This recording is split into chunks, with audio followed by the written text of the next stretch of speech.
Ó Virgem gloriosa e bendita. Amém. Ave Maria, cheia de graça, o Senhor é convosco. Bendita sois vós entre as mulheres, e bendito é o fruto do vosso ventre, Jesus. Santa Maria, Mãe de Deus, rogai por nós, os pecadores, agora e na hora de nossa morte. Amém. Santo anjo do Senhor, meu zeloso guardador, se a ti me confiou a piedade divina, sempre me rege, me guarda, me governa, me ilumina. Amém. Eu te dou a minha mão e prometo de coração que por ti me deixo guiar com docilidade para no céu alcançar a eterna felicidade. Amém. Amém. Divino Espírito Santo, descei sobre nós e permanecei para sempre. Com o vosso filho envia, abençoai-nos, ó Virgem Maria. Bom, então, mais uma vez, meus irmãos, muito boa noite a todos. Espero que a internet não dê problema, mas a gente vai passando por cima dessas coisas, né? O remoto, ele tem suas vantagens, mas também tem algumas certas desvantagens em alguns quesitos, né? Então, como eu dizia, hoje nós trataremos do capítulo 4. No título aqui da tradução que eu tenho, da editora Vozes, está escrito da seguinte forma, né? Natureza da perfeita devoção à Santíssima Virgem Maria. Então, dá para ver que é um capítulo extremamente importante, porque quando nós falamos da natureza, por exemplo, se nós estivéssemos estudando a natureza do homem, do ser humano, da pessoa humana, nós estaríamos interessados em identificar o que de fato aquela coisa é, né? Então, tudo que existe na natureza, ela tem essa característica de sempre por trás das coisas aparentes ter aquelas coisas que são mais profundas, né? Então, quando a gente vê uma pessoa, nós não sabemos por completo o que é aquela pessoa, né? Porque aquela pessoa, ela tem uma história de vida, ela tem as intenções que estão no coração dela. Então, a pessoa, ela é muito mais do que aquilo que nós estamos vendo, né? Então, esta consagração à Santíssima Virgem Maria pelo método de São Luís é diferente dos outros tratados, das outras devoções à Nossa Senhora. Ela tem uma natureza, e o próprio São Luís, né, movido pelo Espírito Santo de Deus, ele fala que ele chama da natureza não da devoção, mas sim da perfeita devoção à Santíssima Virgem Maria. Então, exatamente por isso que a própria Igreja, meio que de forma unânime, né, como já foi apresentado nos demais capítulos, nos capítulos anteriores, reconhece que essa devoção é a devoção mais perfeita que tem a consagração à Virgem Maria, né?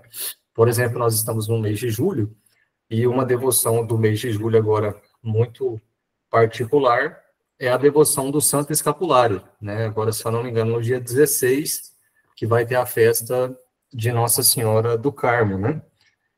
Então, o escapulário é uma forma também de nos consagrarmos à Nossa Senhora, né? O escapulário ele foi dado por São Simão Stock, no século 12 ou 13, se eu não me engano, mas é uma tradição que remonta desde lá do profeta Elias, no Antigo Testamento, né, lá no livro dos Reis. Então, é uma forma da gente se consagrar a Nossa Senhora, segundo as exigências que Nossa Senhora pediu para aquela consagração, né? Então, por exemplo, dentro do escapulário, aquilo que eu me lembro por agora, né? Eu sei que existem duas promessas. Uma, que quem estiver portando o escapulário e, obviamente, estiver em estado de graça, não morreria e não iria para o fogo eterno, né? Óbvio que a gente sabe que morrer em estado de graça já é uma das condições. Mas, segundo aquilo que Nossa Senhora prometeu, o escapulário, né, não como um amuleto, mas sim como esse sinal de consagração à Nossa Senhora, ele nos ajudaria, né, pela intermédio de Nossa Senhora, a nos mantermos e a morrermos em estado de graça, né, para, de fato, alcançarmos a vida eterna, né, a salvação. E uma outra promessa que eu sei que existe no escapulário também, é uma promessa que foi dada pelo Papa, agora eu esqueci o nome do Papa, que o Papa falava que ele teve uma visão da Virgem Maria e Nossa Senhora deu o escapulário para ele, né? E fez uma promessa que as pessoas que fizessem algumas condições com o escapulário, se eu não me engano, era viver em castidade, segundo o estado de vida, e rezar o ofício de Nossa Senhora ou o Santo Rosário diariamente, e portar o escapulário, essa pessoa seria tirada do purgatório no próximo sábado que a pessoa morresse, né? E isso entre os carmelitas é algo tão forte, né, que eu estava lendo a história de São João da Cruz um tempo atrás, e diz que São João da Cruz, no leito de morte, ele ficou, todo dia ele perguntava para os confrades dele, né, que dia que é hoje da semana, né? E ele já vinha ali em agonia, e todo dia ele já não falava quase nada, mas as únicas palavras que ele conseguia falar era perguntar que dia que era da semana, né? Como se ele estivesse muito preocupado em morrer no dia de sábado, né? E curiosamente, né, eu fui ver a história, se eu não me engano, eu esqueci agora o dia que São João da Cruz morreu, mas eu tive a curiosidade, porque diz que foi logo após a meia-noite. E aí eu fui olhar o dia do calendário, peguei um calendário na internet, voltei lá para o ano de 1500 e pouco, 1591, se eu não me engano, e fui no dia lá que São João da Cruz morreu, e foi exatamente no dia de sábado, né? Então, como se ele tivesse essa grande confiança de que, morrendo no dia de sábado, né, portando essa consagração, Nossa Senhora o levaria direto para o céu, né? E assim tem várias outras histórias. Tem uma história também que Santa Teresa d'Ávila estava rezando e ela viu um homem que era um irmãozinho lá dos carmelitas, que externamente não parecia ser um homem de grande santidade, era um homem virtuoso, mas que pelos sinais externos, Santa Teresa achava que ele ia para o purgatório, mas durante um momento de oração ali em êxtase, Santa Teresa viu que aquele homem entrou diretamente no céu. E aí, quando ela saiu da capela, ela ficou sabendo que o homem tinha morrido. E aí, quando ela se deu conta também, ela lembrou que ele tinha uma grande devoção pelo Santo Escapulário, e era exatamente no dia de sábado também, né? Então, como se Nossa Senhora tivesse prometido cumprido aquela promessa que ela prometeu, aquela consagração específica, né? Então, quando a gente fala da natureza, a gente está interessado, de fato, em entender o que a coisa é, né? Então, eu dava o exemplo aqui do escapulário, mas, como eu dizia, dentre as devoções à Nossa Senhora, pelo método de São Luís, é a devoção que apresenta uma maior perfeição, e nós iremos ver o porquê disso hoje, né? Bom, São Luís, então ele fala lá no capítulo, no parágrafo 120, né? Toda a nossa perfeição consiste em sermos conformes a Jesus e nos unirmos e consagrarmos a Ele, né? Então, exatamente por isso, né? Quanto mais, dentre todas as devoções que existe, a mais perfeita dessas consagrações é aquela que, obviamente, nos conforma melhor a Jesus, né? E nós vimos lá nos primeiros capítulos, né, que essa devoção, no fundo, nada mais do que uma consagração ao próprio Cristo, né? Que Jesus, o próprio Deus, é o fim último de todas as nossas devoções, né? Mas nós estamos buscando nos consagrar a Ele pelas mãos de Nossa Senhora, como nós já vimos nos capítulos anteriores, porque nós estamos escolhendo o caminho que o próprio Cristo percorreu. Então, Jesus, ele percorreu este caminho de vir pelo o seio de Nossa Senhora, vir no ventre dela, se submeter a ela por muitos anos, ser formado no seio dela, né, viver a vida oculta dele por 30 anos, e é assim que nós também queremos fazer, né? Queremos também ser conformes a Jesus, nos unirmos a Ele pelas mãos de Nossa Senhora, né? Então, de todas as criaturas, né, se nós olharmos para tudo que Deus criou, né, Nossa Senhora, a Virgem Maria, é aquela que mais se conformou a Jesus, né? Mais do que os anjos, mais do que os querubins, os serafins, os anjos de primeira classe, né? Aqueles que estão contemplando Deus face a face, né? Esses anjos, embora na ordem celestial eles sejam mais perfeitos, e como eu dizia já nas outras formações, eles são superiores a nós por natureza, Nossa Senhora, por graça, ela se conformou mais a Cristo, né? Exatamente porque o próprio Verbo de Deus escolheu se fazer presente no ventre de Nossa Senhora. Então, isso é muito forte, né? Então, é de se imaginar que, dentre todas as devoções, a que melhor nos consagra a Jesus é aquela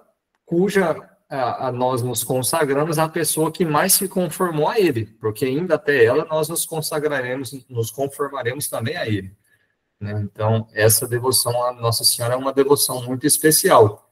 E como nós já falamos também nos capítulos anteriores, não é uma consagração qualquer, não é uma devoção qualquer, né? Então, eu poderia também, por exemplo, ter uma devoção muito especial a São Padre Pio, né?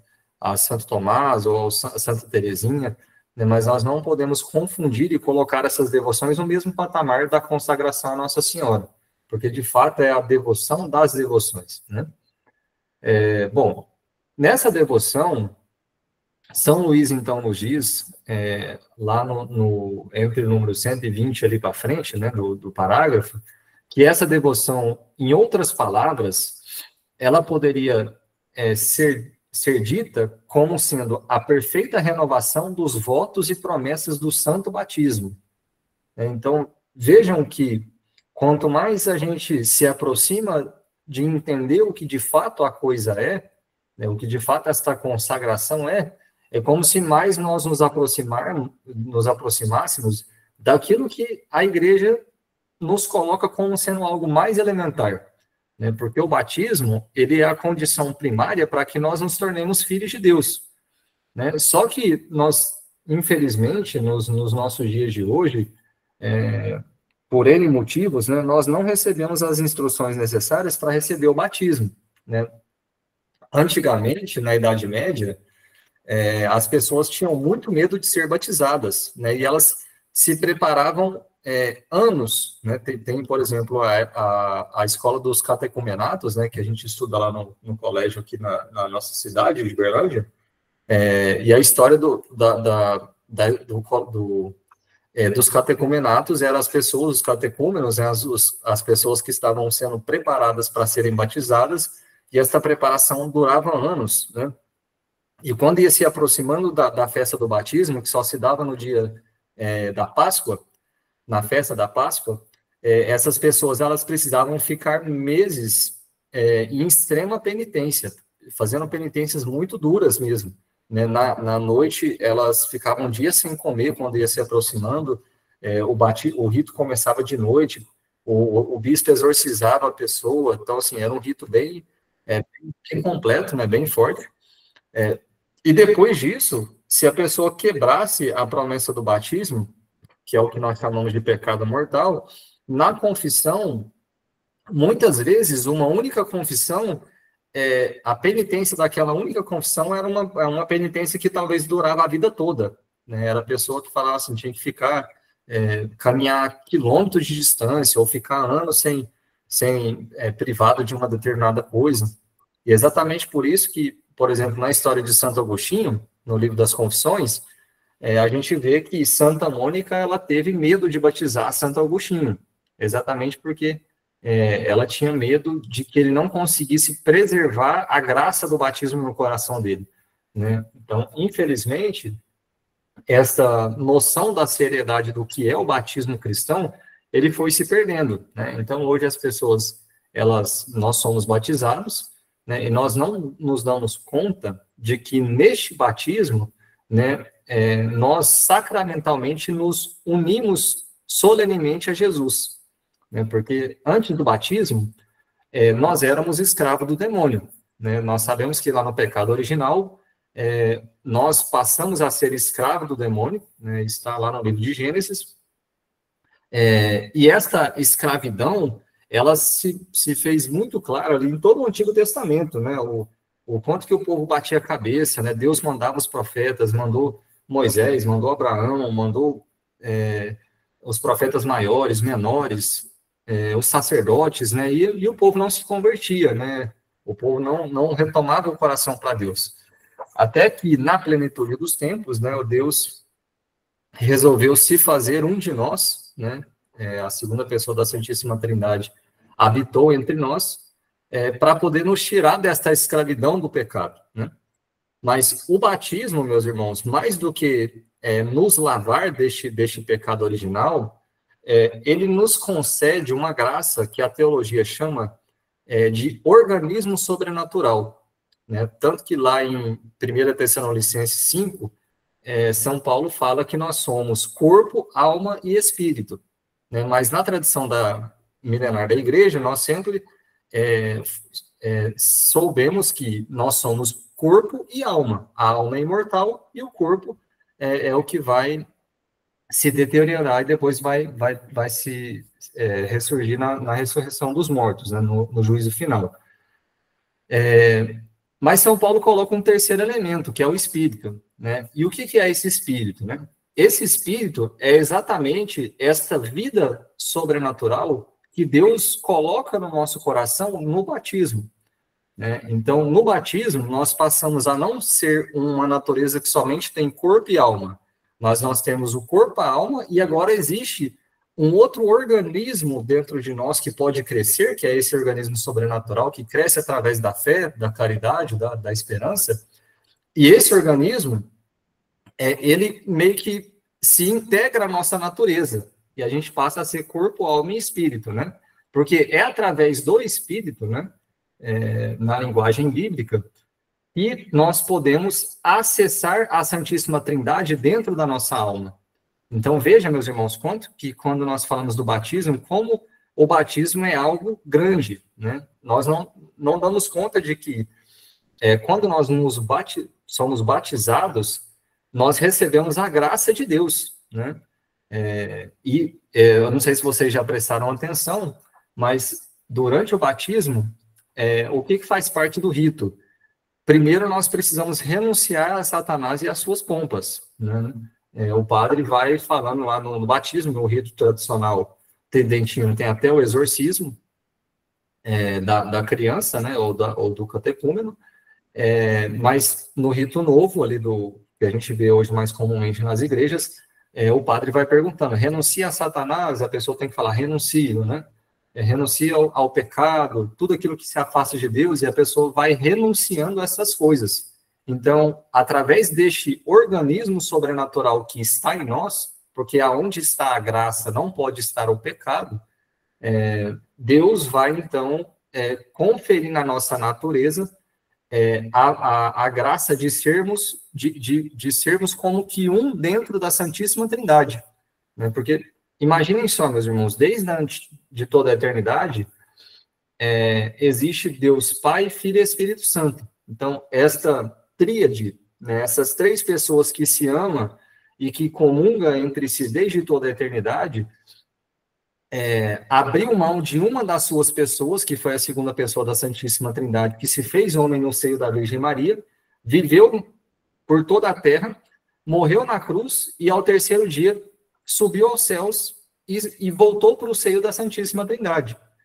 Só que, se a gente for meditar sobre isso, é muito bonito, porque o Verbo de Deus, Jesus Cristo, ele saiu da Santíssima Trindade como sendo puramente espírito, e ele voltou para o seio da Santíssima Trindade com a nossa natureza. Então, por isso que os santos falavam que Jesus veio e se rebaixou até nós, e pegou a nossa natureza e elevou a nossa natureza para que agora a nossa natureza pudesse ter acesso à Santíssima Trindade. E como que se deu isso? Através do batismo. Então, vejam o quanto que o batismo é algo extraordinário, né? Tanto que os santos foram unânimes, né? Por exemplo, Santo Agostinho dizia que esta renúncia que nós fazemos a Satanás e esta graça sobrenatural que Deus coloca no interior do nosso coração, que é o organismo sobrenatural, esta vida da graça, é o dom mais sublime e mais indispensável que nós temos, né? Eu trouxe aqui uma citação para vocês verem, olha que bonito, né? É uma citação do livro chamado Três Idades da Vida Interior, do Garrigou Lagrange, um dos maiores teólogos do nosso século, né? Do século XX, do século passado. Então, vai dizer Garrigou Grande, né? Compreende-se, então, que São Tomás tem escrito: o bem da graça de um só homem é maior do que o bem natural de todo o universo. Prestem atenção.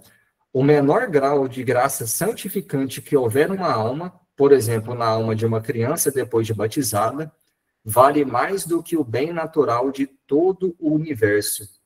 Esta única graça vale mais do que todas as naturezas criadas, tomadas em conjunto, incluindo a natureza angélica. Então, veja, meus irmãos, o que Santo Tomás está nos dizendo aqui, que o Lagrange colocou para nós. O único bebezinho que acabou de ser batizado, aquela graça, vale mais do que toda a criação tomada junto. Então, se nós pegarmos tudo que Deus criou, todo o universo, as estrelas, os anjos, os animais, os homens, e pegarmos essa única graça do batismo, essa graça vale muito mais do que isso. Então, percebam como o batismo é algo sobrenatural, é algo forte para nós, né? Mas aí São Luís, então, depois de colocar essa grandeza, ele fala, bom, mas aí tem um problema. O problema é que no batismo nós fazemos a renúncia a Satanás e depois nós professamos a nossa fé através do creio, né? Crerdes em Jesus Cristo, e o padre vai dizendo lá a fórmula, né? E nós professamos ali aqueles votos solenes de renunciar a Satanás e guardar a fé, né? Só que, diz São Luís, né? Quem é que guarda este grande voto, né? Pergunta São Luís, né? Quem cumpre fielmente as promessas do santo batismo? Né? Não é verdade que quase todos os cristãos quebram a fidelidade prometida a Jesus no seu batismo? Né? E aí o São Luís, ele vai se perguntar, então, da onde que vai prover este grande desregramento, né? Ele fala desregramento universal, né? Se não do próprio esquecimento de que os cristãos hoje têm das promessas e dos compromissos que fizeram no batismo, né? Então, esta é uma grande verdade, meus irmãos. Nós vivemos o nosso dia, de modo especial, as pessoas do nosso século, que as pessoas vivem para trabalhar, né? Nós estamos sendo consumidos, né? Todo mundo que a gente conversa, parece que as pessoas falam, nossa, parece que o tempo está passando muito rápido, né? Está muito corrido, não tem tempo para nada, né? Então, parece que o tempo ele tem nos consumido, né? E quanto mais esse tempo tem nos consumido, tanto mais a gente tem esquecido de que nós fomos criados para Deus, né? Muitas vezes nós passamos 24 horas do nosso dia, somos capazes de trabalhar durante 8, 9, 10 horas durante o dia, e não somos capazes de fazer uma única oração, de elevar a nossa mente a Deus. Então, nós nos esquecemos de que esta promessa, ela foi feita solenemente um dia em nós, né? Só que foram feitas, na maioria das vezes, pelos nossos padrinhos, né? Mas é uma promessa que vale para nós, né? Então, o São Luís fala, né, que, de fato, quase ninguém vive esta aliança que fez com Deus por meio dos seus padrinhos, né? E a igreja, meus irmãos, ao longo dos séculos, ela identificou esse problema. Não é um problema de agora, é um problema que está, infelizmente, na natureza do homem. É óbvio que cada época tem as suas dificuldades, né? Mas, por exemplo, no Concílio de Sens, que foi no século XII, o concílio ele foi convocado para poder remediar as grandes desordens que os cristãos estavam vivendo na época. E aí o concílio, né, se a gente for ler lá o Concílio de Sens, ele entendeu que a principal causa dessa corrupção dos costumes da época, ela provinha do esquecimento e da ignorância que as pessoas viviam as promessas do batismo, né? Então, como isso vale para nós hoje também, né? Nós vivemos, meus irmãos, infelizmente, nós vivemos como pessoas pagãs, né? Os nossos pensamentos são pensamentos de pessoas pagãs. Nós pensamos mal dos outros, nós falamos mal do próximo, né? Nós somos capazes de ofender as pessoas, né? Nós desagradamos toda hora a Deus, né? Nós somos incapazes de ter uma vida de oração autêntica, de renunciar, de morrer para o mundo, né? De morrer para o mundo para poder viver uma vida na graça. Então, esta ignorância, este esquecimento, esta escravidão, ela vem porque nós nos esquecemos do compromisso que nós fizemos. Nós nos esquecemos que a nossa natureza não é mais uma natureza de corpo e alma, mas é corpo, alma e espírito. Nós nos esquecemos que Deus está no nosso interior e está constantemente nos chamando, meus irmãos, né? Santo Agostinho dizia que criaste-me para vós, né, e o meu coração está inquieto enquanto não repousa em ti, né? Tem aquela oração bonita de Santo Agostinho, né? Que dizia assim, né? Tarde te amei, né? Ó beleza tão antiga e tão nova, né? Eis que estava dentro e eu fora, né? Deus está dentro da nossa alma, está nos esperando, né? Está esperando aquilo que, se eu não me engano, São João no capítulo 5 fala, né? Quando for orardes, fecha a porta do teu quarto, ou seja, vai para o interior da sua casa, né? Do seu coração. E ali Deus que está no interior do coração irá te dar a recompensa, né? Mas infelizmente nós estamos fora de nós mesmos, né? Nós estamos excessivamente preocupados com as coisas do mundo, né? Com o trabalho, o dinheiro, a vida do outro, a vida do irmão, a vida do vizinho, a novela e tantas coisas, meus irmãos, tantas e tantas coisas fúteis que não vai nos levar para a vida eterna, que não vai fazer este organismo crescer no nosso interior, né? E nós perdemos tanto tempo com essas coisas, né?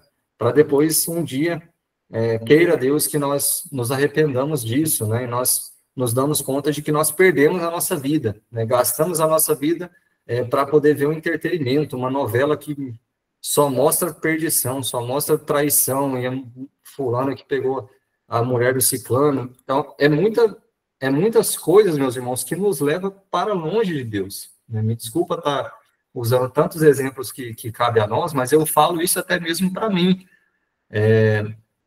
Nós nos esquecemos de que nós solenemente fizemos as promessas de vivermos a fé, de renunciarmos a Satanás, né? Nós estamos neste mundo para combater os inimigos de Deus, né? Infelizmente, nós somos um deles na maioria das vezes, né?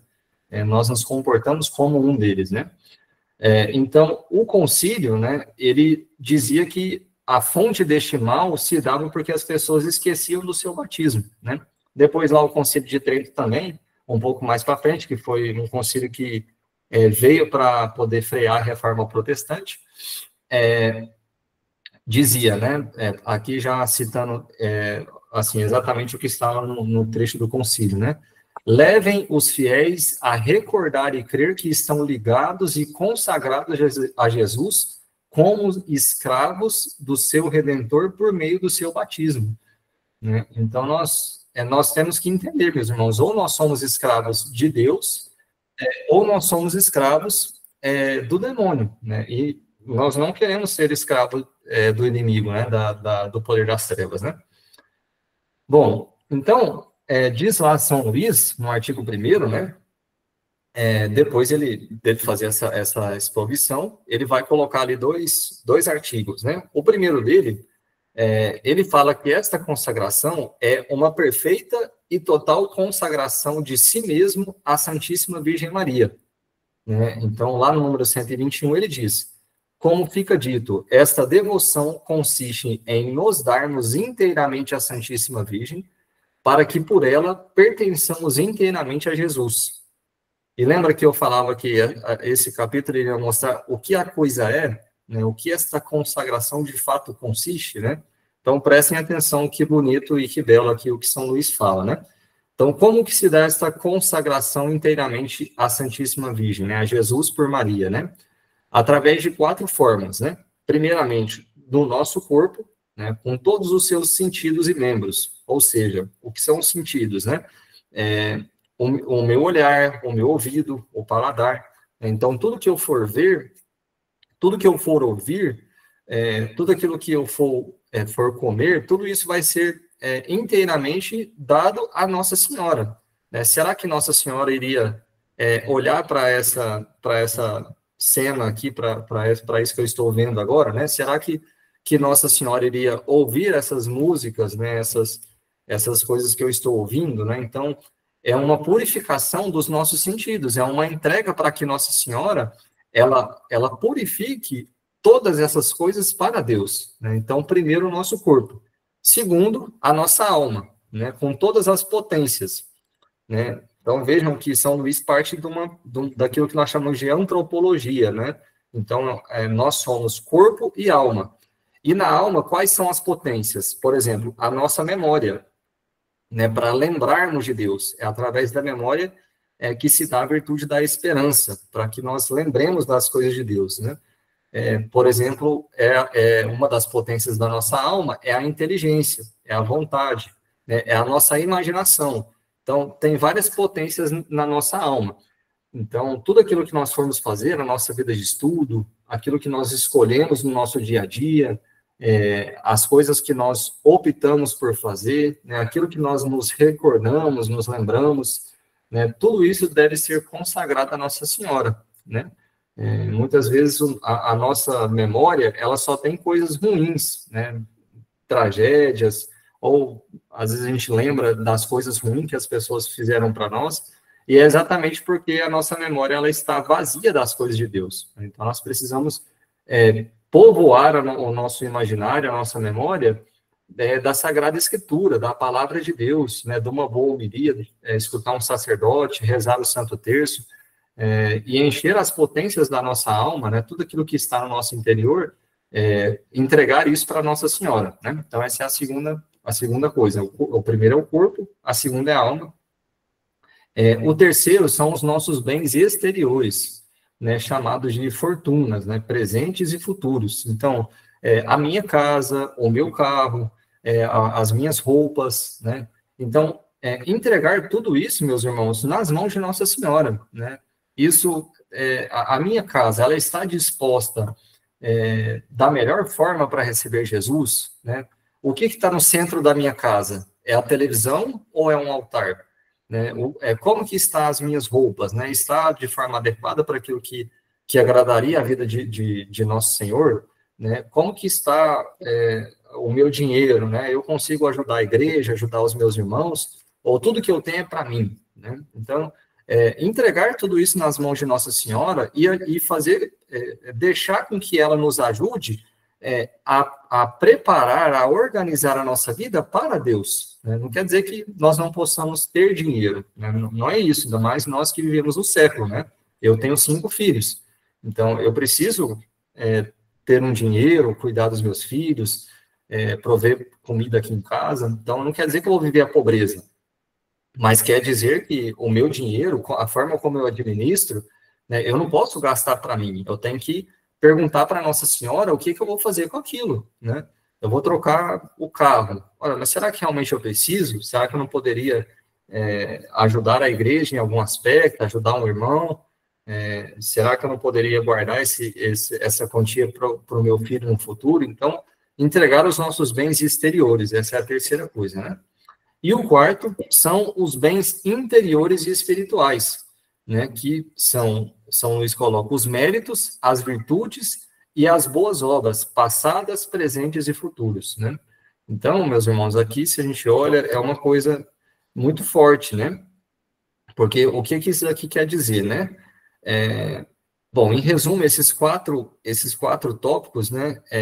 Diz que nós devemos dar tudo que temos na ordem da natureza e na ordem da graça, né? Tudo que nós temos agora, tudo que nós vamos ter no futuro e tudo que nós um dia não teremos mais, né? Tudo isso é de Nossa Senhora. Deus deu, Deus tirou, né? Bendito seja o nome do Senhor, né?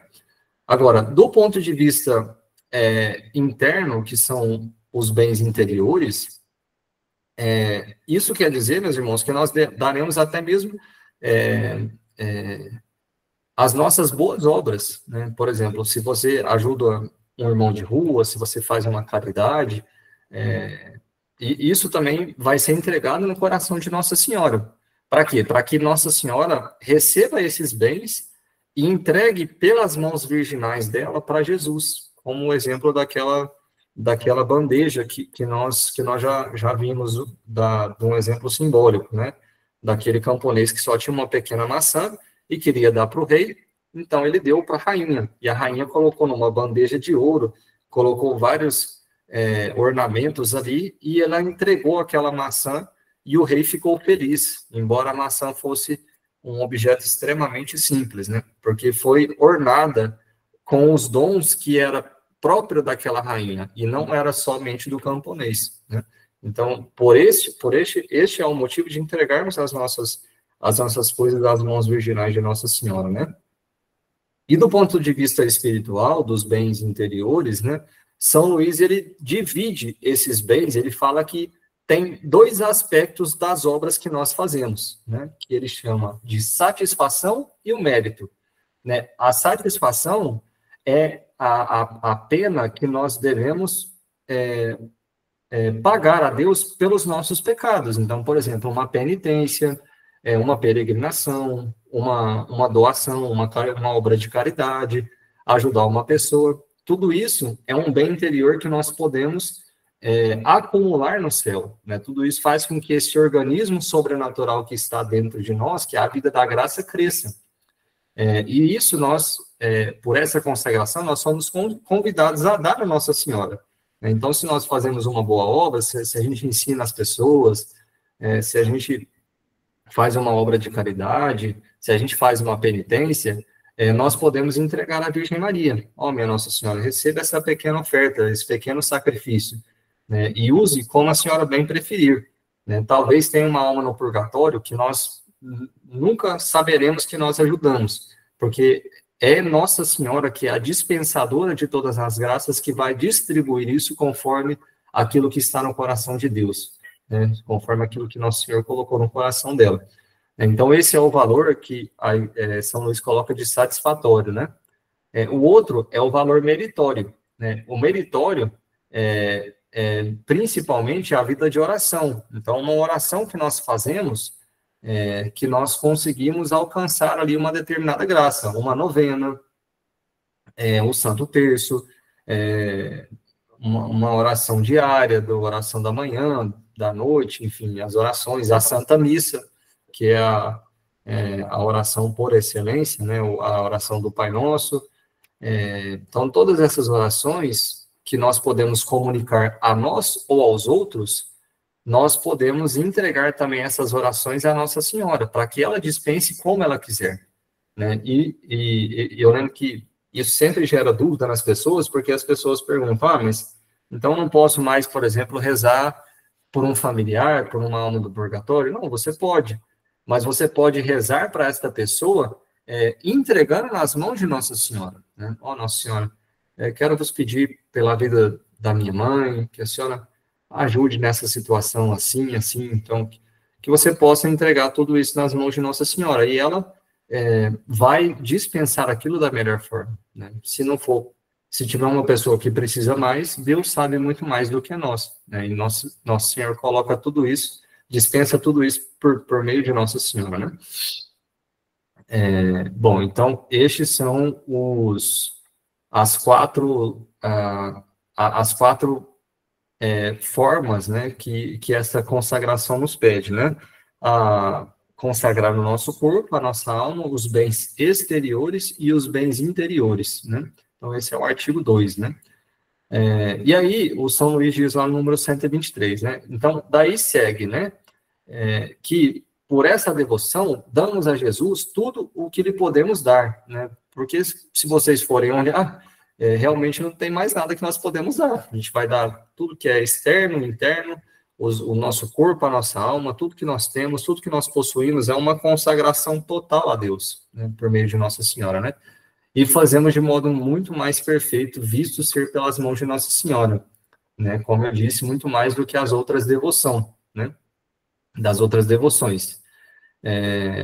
Isso é tão forte que São Luís coloca que essa consagração nessa perspectiva que ele está colocando, ela não é pedida nem mesmo a uma ordem religiosa, né? Porque na ordem religiosa, na maioria das vezes, se pede, né, a pobreza, a castidade e a obediência, que são as três virtudes que combatem diretamente os inimigos da alma, né? O demônio, o mundo e a carne, né? Então, a carne pela castidade, o mundo pela obediência e o demônio, o mundo e a carne, né? E o demônio pela pobreza, né? Através de uma vida totalmente entregue a Deus, né? Óbvio que a gente também não pode romantizar a coisa, porque a vida de um consagrado, de uma freira, de um religioso, de um sacerdote, é uma vida totalmente entregue, algo que nós não fizemos a Deus, né? Mas por esta consagração, se vivermos isso na essência que ela nos pede, auxiliados pela graça de Deus, depois de muito tempo praticando isso fielmente, nós podemos alcançar uma perfeição maior do que esta consagração que se dá numa ordem religiosa. Porque na obra religiosa, embora se dê a pobreza, a obediência e a castidade, a pessoa ainda tem uma liberdade física, né? Por exemplo, uma santa de clausura, ela pode rezar e ela pode distribuir aquela oração como ela quiser. Os bens interiores é dela, né? Então, se a gente vive essa consagração na essência, ela tem a capacidade de fazer com que nós nos entreguemos a Deus de um modo muito perfeito, né?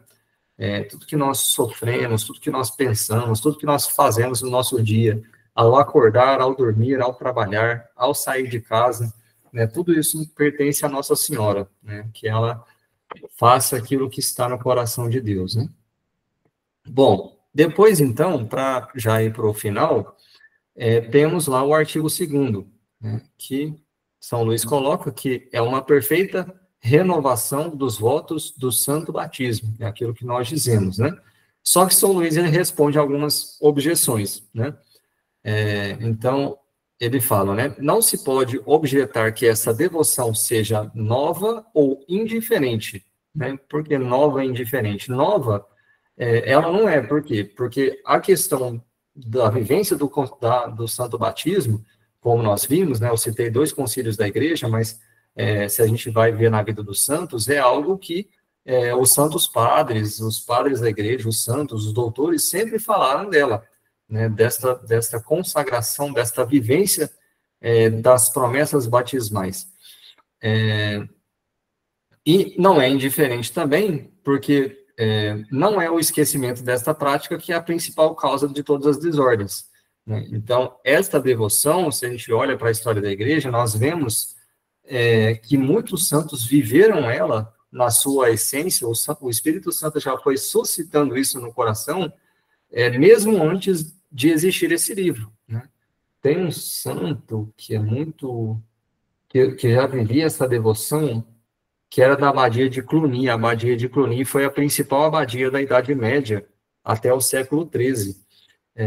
Para vocês terem noção, ela foi destruída pela Revolução Francesa, mas diz a história que dentro da abadia de Cluny tinha um santo, né, chamava Santo Odilon, e o Santo Odilon, ele reuniu os principais arquitetos que tinham na Idade Média, que fizeram aquelas belíssimas catedrais, aqueles castelos da Idade Média, e ele fez um projeto para poder construir a maior igreja que tinha no Ocidente, né? E aí, quando ele estava para acabar a igreja, né, alguém chegou até ele, né, e o lembrou que aquela igreja ela não poderia ser a igreja principal, porque a igreja principal estava em Roma, que era a Basílica do Vaticano. Então, o santo ali, com muita humildade, foi e pediu para tirar alguns metros para que a igreja ficasse menor, mas foi uma obra que fez um bem enorme para a igreja. Muitas catedrais, muitas edificações foi feita por essa ordem religiosa. E dentro dessa ordem religiosa, ela foi totalmente destruída pela Revolução Francesa. Tinha um santo, que agora eu estou esquecendo o nome do santo, mas que diz a história que ele vivia a consagração neste modo aqui que tá pedindo. Boa, Carlos. Talvez seja o Santo Odilon, é um santo da abadia de Cluny, né? Então, essa consagração, nessa perspectiva, ela não é nova, né? Ela não é nem nova nem indiferente, né? E aí diz outra objeção, né? São Luís fala, né? Poderá alguém dizer que esta consagração nos impossibilita de socorrer as almas dos nossos parentes, que é aquilo que eu comentei, né? Mas não é, meus irmãos, exatamente porque, muito mais do que a nós, Jesus e Nossa Senhora saberá socorrê-los muito mais do que nós, né? Muito mais do que querer o bem do nosso irmão, do nosso pai, da nossa mãe, do nosso cônjuge, dos nossos filhos, muito mais do que nós, Deus quer.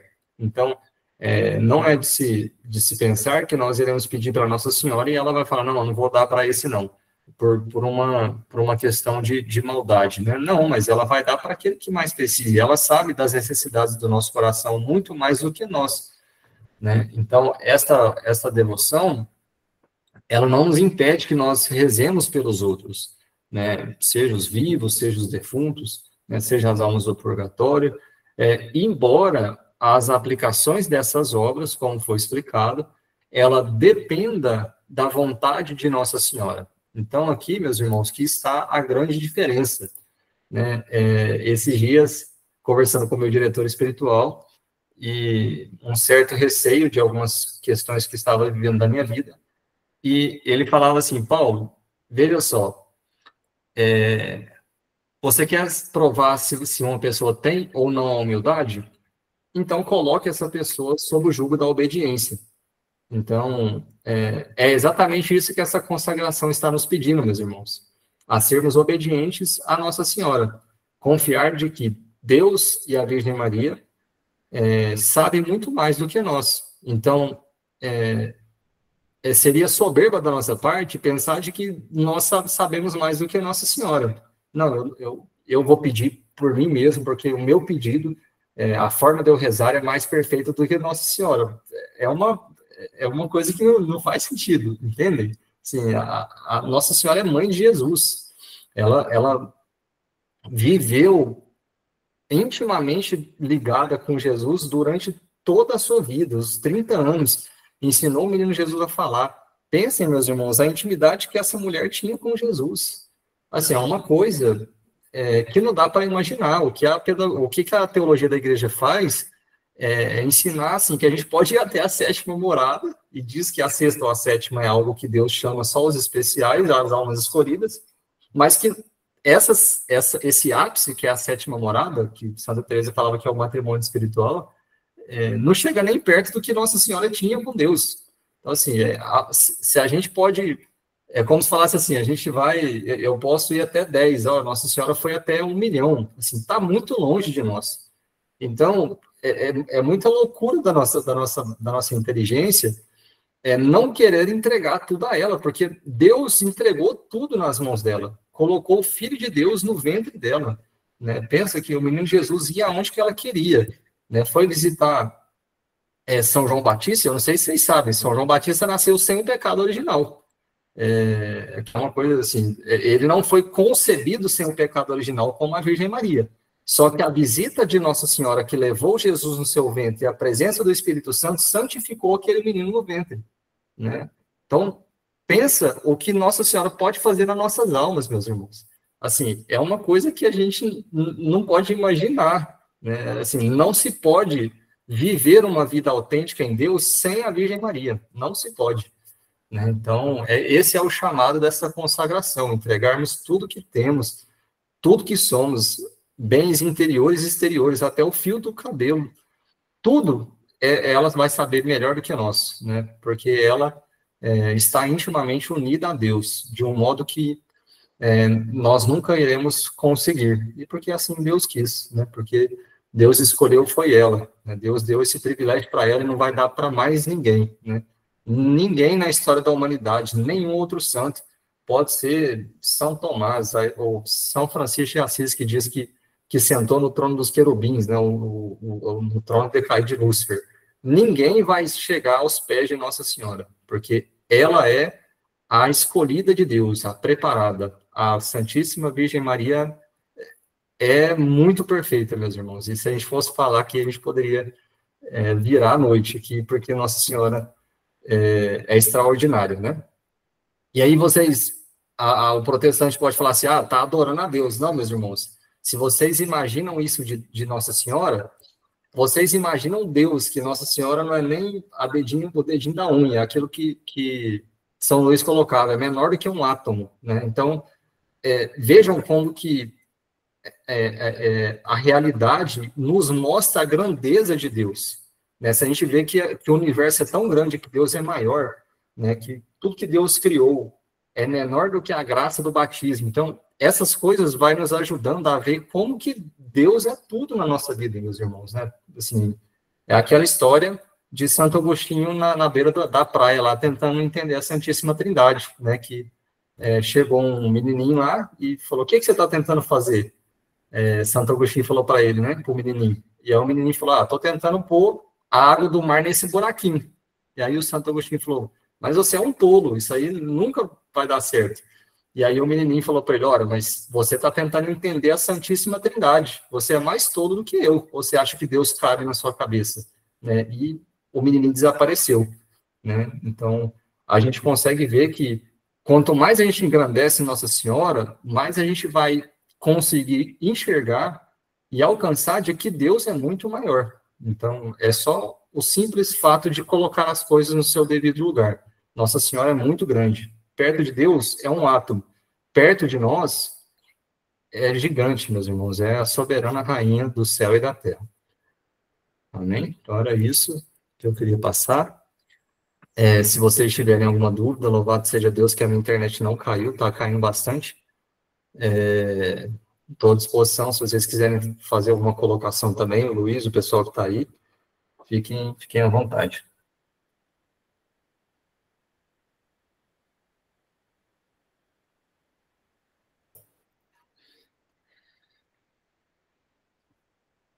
Não? Então é isso, meus irmãos. Vou fazer uma oração final. Como é bom falar das coisas de Deus, né, meus irmãos? Assim, o coração da gente se enche de alegria, né? Nossa Senhora é tudo para nós, meus irmãos. Deus é tudo e é tudo em Nossa Senhora, né? Que abracemos com todas as forças do nosso coração esta consagração. Nós só temos a ganhar muito, né? Então, vamos rezar uma Ave Maria, consagrando tudo que temos e somos às mãos de Nossa Senhora. Esta própria consagração, esta turma, já queremos, ó Virgem Santíssima, pedir que a Senhora forme os nossos corações. Queremos entregar à Mãe Santíssima tudo que temos e somos, os bens interiores, os bens exteriores, ó minha Mãe Santíssima. Queremos consagrar também, ó Mãe Santíssima, as nossas misérias, essas infelicidades que são como espinhos no coração de Jesus, essas desordens que trazemos da marca da nossa história, ó Mãe Santíssima. Que a Senhora possa nos ajudar a desprender dessas coisas, a desprender dos maus pensamentos, a pensar só em Deus, a pensar somente no coração de Jesus, em agradá-lo a todo momento, assim como a Senhora faz.